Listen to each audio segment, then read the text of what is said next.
Ok, chicos, hoy día en economía vamos a ver el tema titulado Escuelas Económicas, la segunda parte, ¿no? Las semanas pasadas habíamos visto ya el feudalismo, el mercantilismo y el fisiocratismo, ¿ok? Hoy día vamos a ver el capitalismo, el socialismo y el neocapitalismo, ¿no? A ver, el capitalismo, ¿no? Ocurre en el siglo de las luces, que tú bien sabes que es el siglo XVIII. En el siglo XVIII, el mundo, sobre todo europeo, lo podemos recordar desde el punto de vista político y desde el punto de vista económico. Desde el punto de vista político, imperaban las monarquías absolutistas, a excepción de Inglaterra y de los Países Bajos, donde se daban las monarquías parlamentarias. Y en el punto de vista económico, imperaba el intervencionismo, el proteccionismo, el mercantilismo en general. ¿Ok? Frente a esta situación política y económica, van a oponerse a aquella clase social que había logrado consolidar su poder económico, pero que ahora ansiaba escalar un peldaño más y tener el control político.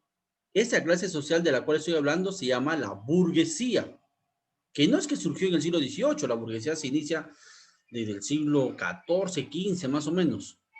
Pero la burguesía ahora es la clase pudiente, la clase social adinerada, que va a impulsar las revoluciones que van a derribar este mundo conocido como el antiguo régimen. Y es así como desde el punto de vista político, a través de la Revolución Francesa y otras posteriores revoluciones, se va a tumbar el modelo absolutista y se va a imponer el modelo parlamentario o republicano. Y desde el punto de vista económico, va a imponerse el capitalismo, modelo económico impulsado, reitero, por la burguesía. También se le llama libertad económica. Cuando se lucha contra el absolutismo, se busca la libertad política. Cuando se busca acabar con el mercantilismo, con el intervencionismo y el proteccionismo, se habla de libertad económica, que no es otra cosa que el capitalismo, que va a tener un marco conceptual científico en la obra de Adam Smith, que como tú bien sabes se titula El origen de la riqueza de las naciones. No confundir con el origen de las especies de Charles Darwin. Este es El origen de la riqueza de las naciones de Adam Smith, que sale a la luz ciertamente, creo, en 1767, por esos años, final del siglo XVIII, el siglo de las luces. Entonces, una vez visto este contexto histórico en el que surge el capitalismo, y también hay que agregar, antes de pasar de página, de que en este siglo XVIII surge la revolución industrial, la primera revolución industrial, con James Watt y la máquina de vapor, lo cual va a facilitar y aumentar la producción en masa, que ya no va a ser en talleres, sino en fábricas, y ya no lo van a hacer artesanos, sino el proletariado u obreros. Entonces, ese es el contexto histórico en el que surge el capitalismo. Ahora, ¿qué buscaba? ¿Qué plantea el capitalismo? Pues era totalmente opuesto al intervencionismo, en el cual el rey decidía las cantidades, el proceso, las ventas de la producción. El capitalismo rechaza esto. Señala de que el que produce y el que vende, así como el que compra, deben interactuar libremente, sin regulación alguna del Estado. Lo que le llamó Adam Smith el libre juego de la oferta y la demanda. Por un lado. Por otro lado, el capitalismo negaba o quería mandar a quemar el proteccionismo, en el cual el rey, ya te dije, trata de evitar que entren mercaderías extranjeras porque daña o perjudica la producción nacional. Y en contrapartida, sin embargo, los otros reinos hacen lo mismo, de tal manera que en aquellos años antes del capitalismo no había libre mercado. Se ponían barreras al comercio internacional. Pues el capitalismo señala que no es eso. Que como hay más producción, producto de la revolución industrial, es inaceptable esas barreras comerciales. Que más bien los aranceles que se cobran entre los países bajen o se anulen y que haya un libre comercio. Las mercaderías fluyan libremente. Y así se van a beneficiar todo el mundo. ¿Ok? Eso es lo que plantea el capitalismo. Pero también tiene otros postulados, como el capitalismo habla, por ejemplo, de que debe haber propiedad privada, de que debe haber inversión privada, de que la riqueza no está ni en la tierra ni en el comercio, sino en el trabajo. Entonces, esa nueva perspectiva de hacer riqueza, de generar dinero, es el capitalismo de inicios o de mediados del siglo XVIII que va a ser, va a mantenerse durante el siglo XIX, incluso también parte del siglo XX, del siglo pasado. Pero el capitalismo trajo cosas positivas, pero también cosas negativas.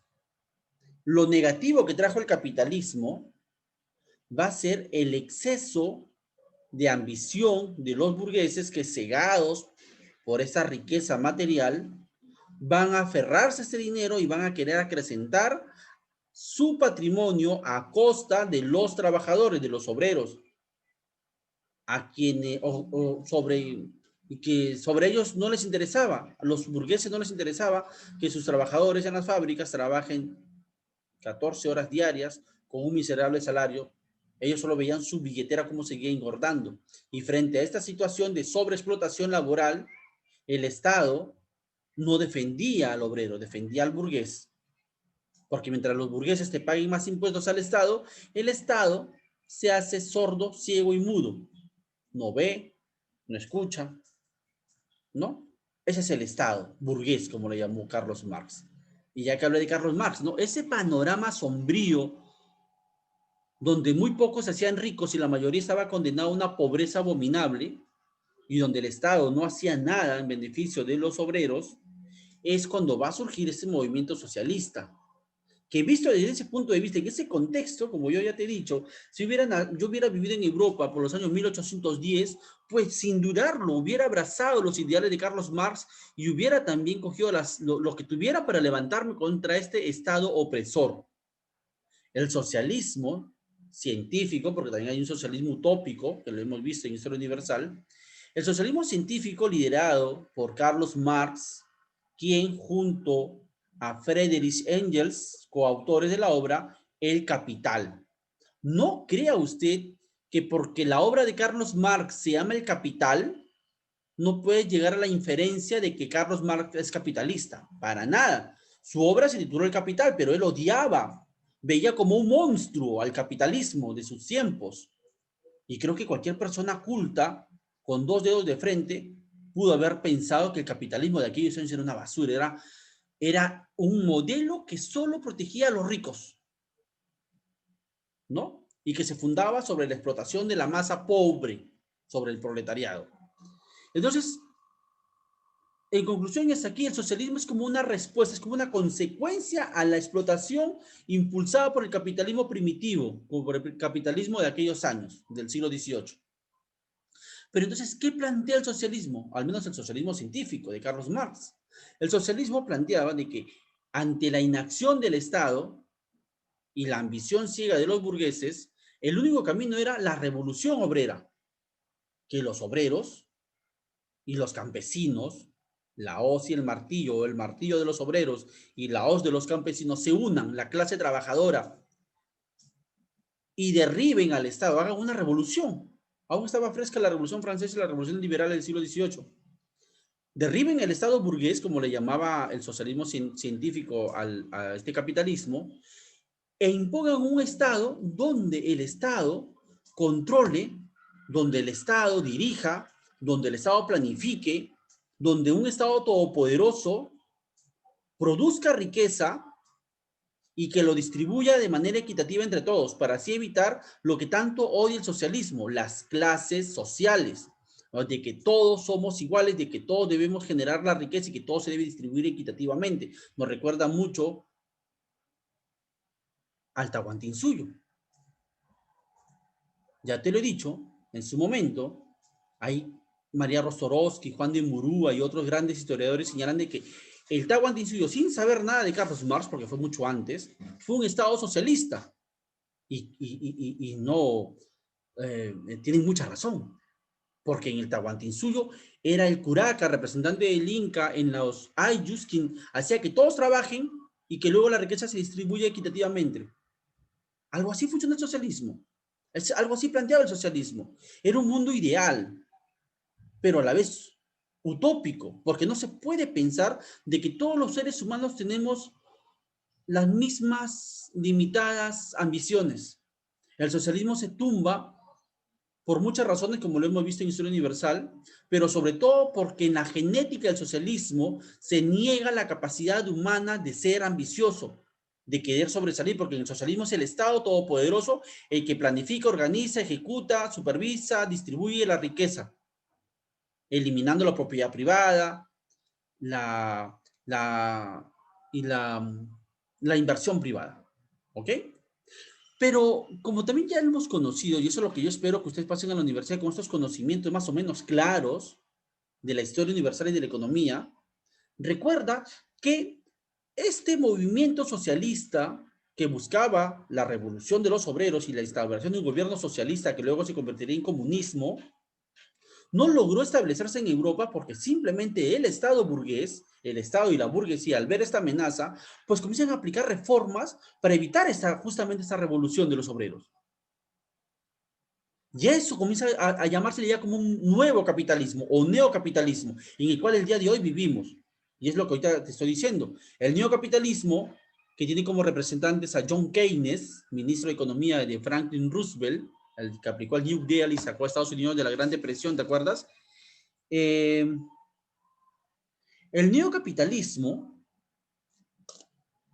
reconoce que el capitalismo de Adam Smith, el capitalismo primitivo, el capitalismo que señala de que el que compra y el que vende, la oferta y la demanda deben ser totalmente libres, está errada, porque se producen excesos. Entonces, el neocapitalismo lo que plantea es de que el Estado, sin intervenir, sin caer en modelos socialistas, debe ser un órgano que regule las interacciones entre compradores y vendedores, tratando de evitar, por ejemplo, monopolios o el fácil acceso a créditos. Porque otra gran cachetada que hizo evolucionar al capitalismo en el neocapitalismo, la primera cachetada fue la amenaza de la revolución obrera, la segunda gran cachetada que va a recibir el modelo capitalista va a ser la Gran Depresión de 1929, que como también lo hemos estudiado, en uno de sus casos fue la sobreproducción, fue que el Estado tampoco no intervino oportunamente, fue la creencia ciega de que el mercado se autorregula.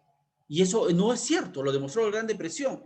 Y entonces esa fue la gran segunda cachetada que hizo reconocer al modelo capitalista que no podía seguir siendo un sistema donde el Estado es un simple mirador, sino que el Estado tiene que regular, el Estado tiene que fiscalizar esta interacción. Y eso se llama neocapitalismo, que es el modelo en el cual nos desarrollamos, que no es el modelo tal vez más genial porque aún hay deficiencias, pero de eso se trata, ¿no? Ir evolucionando e ir mejorando nuestros planteamientos económicos, políticos y sociales.